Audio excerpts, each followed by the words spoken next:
Hello guys, today we're gonna see how to show discount percentage on Shopify. And this is easy. The first step you need to do is uh, customize your site in your sales channel. Okay, you need to edit code. You're going to click by here in this three dots button, and then you're going to click edit code.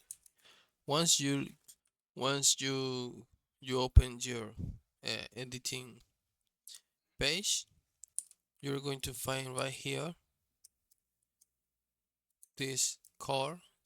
You're going to search car, and then you're going to click this auction car called car product liquid dot liquid. Okay, and right here you can see all this stuff. You're going to find. Okay, you're going to click Control F, and you're going to search for this word called sale.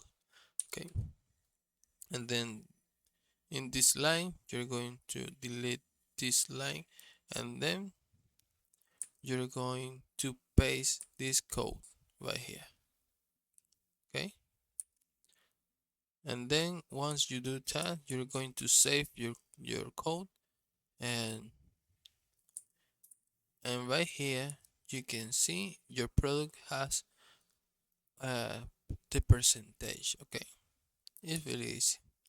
I hope this video was helpful. Please comment and subscribe.